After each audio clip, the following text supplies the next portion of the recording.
So I knew that his body was getting ready. And apparently he told someone a couple weeks before that he was ready. Like my grandfather did his last rites like 5 times just to do it because he wanted to be able to have guests in the hospital. Like that's the kind of person he was. He was like, get the priest in here. His priest was his best friend from like a long time ago. And he had him in there and they let us have people in there because he has his last rites. So every time he'd go into the hospital, it was like a party. It was like a frat house. We just all were in there bringing him food and everything. But this last time was very different. And so then he choked and they were like, all right, we're going to bring him home. So we didn't get to talk to him for like a day or two after that. And then my mom's in the hospital with him and she FaceTimes me. And when I tell you, this is like a weird thing for some people, but I have always, when we're on FaceTime, I like to screen record, even though you can't hear the sound, because I like to I have so many videos and pictures of us, and everyone used to say, stop filming him, stop. But now they're happy that I did. I always record everything, so I was on FaceTime. It was really hard for me because you could see me crying in some of them, and I watched them, even though it's hard to watch, but he's spacey. Like now at this point, they're like, he can only have liquids. So now they're going to starve him to death. And I'm thinking he's going to bounce back because when he had his quadruple bypass in 2015 or 17, we thought he was dead. He looked like a corpse. And he was spacey for like 3 weeks. He was in ICU. He came back, and this man was like, let's go. We got more life to live. And now I'm seeing him like this again. So I'm thinking, I've already seen him like this. I know what he can bounce back from. And this is not the first time. This is not the second time. But he has this, I've never seen him with this like, it looks like a lollipop is a sponge. And they can put a little water, and that's how he's drinking Coke, or that's how he's drinking water. But you can't drink water, and he won't drink the one that they mix that's really thick. He just will not do it. So, and he's saying things, and he's spacey, but I could see he's not him. So it worried me, but I also, like I said, was like, this is fine. This is fine. Then they bring him home and they're like, we're going to put him on hospice. Now I'm thinking, okay, hospice can mean a lot of different things, right? Hospice can be, we have an aide, we have a nurse at the house, someone's helping, he'll bounce back and then they're going to leave and we'll just continue to have monitoring, whatever. I didn't realize when I got there the next day that he was going to be in a bed in the living room where his couch was. And like this is the hard part to think about. I'm so sorry. Oh my gosh, I didn't think I was going to do this. I'm usually pretty good about holding everything in publicly. So You're doing great. Like, look at this fucking basket. Take your time.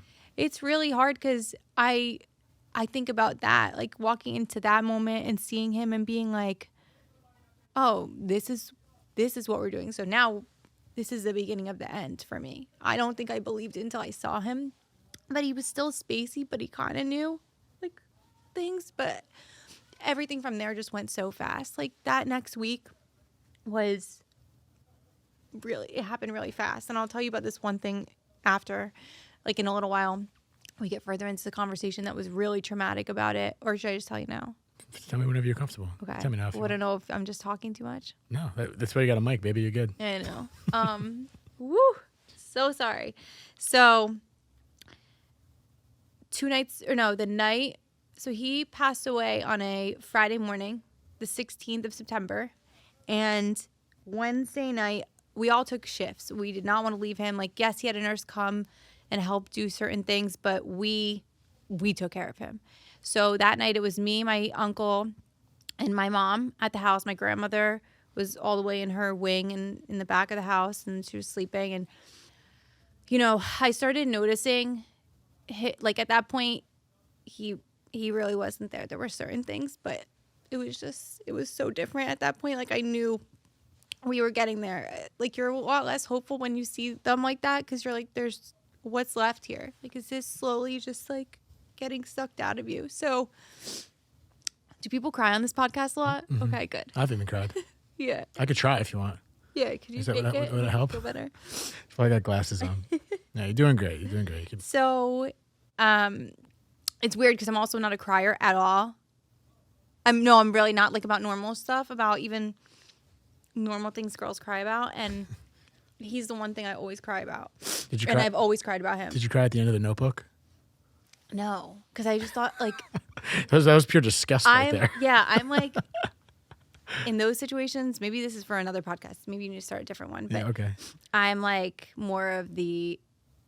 I would be more of the like man in the relationship. Okay. I feel like you're a tough Italian woman. Yeah, exactly. Gotcha. I'm a little more alpha.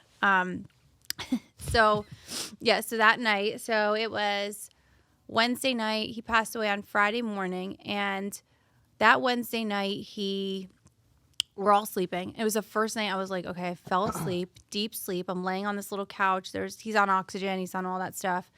And the oxygen is loud, but you start getting used to it when it's always there, right, for a few days. And I just never left his side. Like, I brought my laptop. I was a disaster because you're never ready. You will never be ready for it, but you try to prepare yourself. You know this. You try to prepare yourself. I mean, you had a different situation. You had a situation where it was more in sight.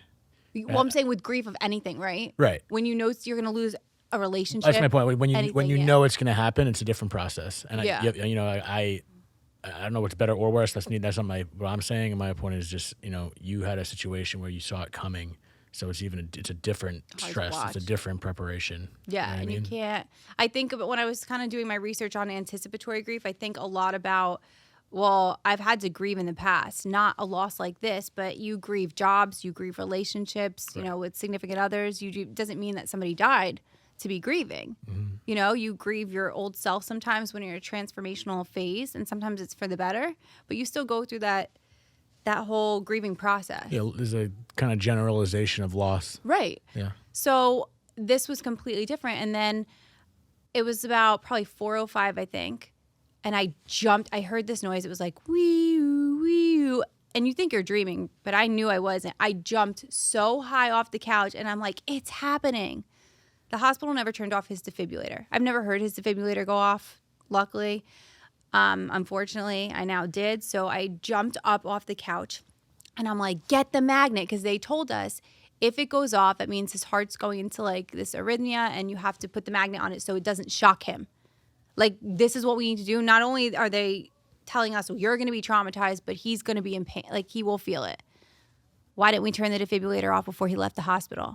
I was pissed off. And look, I know people have horrible things, and he was fortunate to not go through any pain, and he was lucky to have us. I always think about those things, but I was terrified in that moment.